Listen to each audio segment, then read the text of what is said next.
To make upma, we're going to take a non-stick pan with a bunch of oil, and we're going to add some chopped up red onions. You can feel free to use, white onions as well, but I really like red onions that has a bit of sweetness. We're going to add some ginger and green chilies. We're just going to let all of this cook down and become translucent, and then I'm going to add some water, tomatoes, and salt.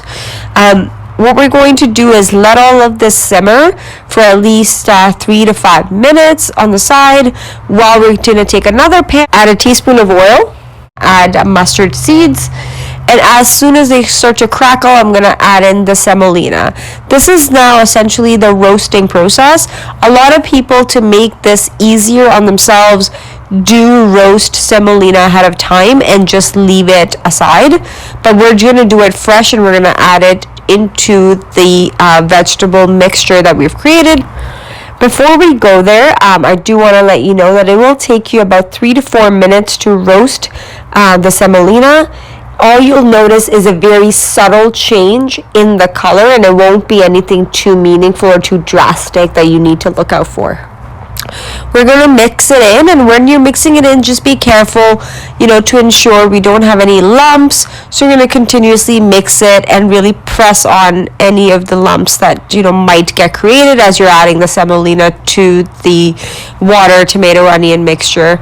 We're just going to let this simmer again for about 5 minutes, and we're going to actually even cover, this upma with a lid to help it really cook through. So as you can see here, this is what we're doing. We're just making sure all of those, the upma is really smooth and we don't have any lumps that get created as you're mixing it in with the spatula.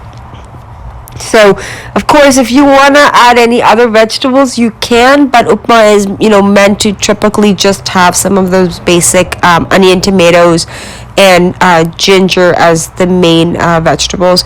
As I said, we're going to now cover it and let it cook on low heat for about 5 minutes or so is plenty with the lid on.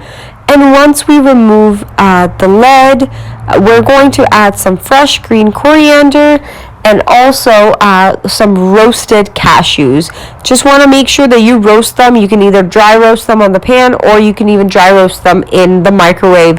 And of course, you could also buy roasted cashews. They're great as they're very, very rich in essential fatty acids, and overall a great flavor profile and crunch and texture to add to your upma or semolina porridge, if you like to call it. I hope you liked our recipe.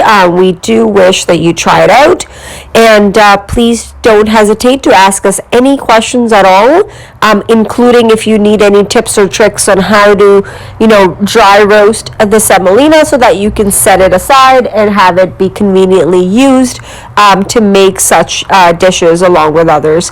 Hope you enjoy the recipe, and we'll see you soon.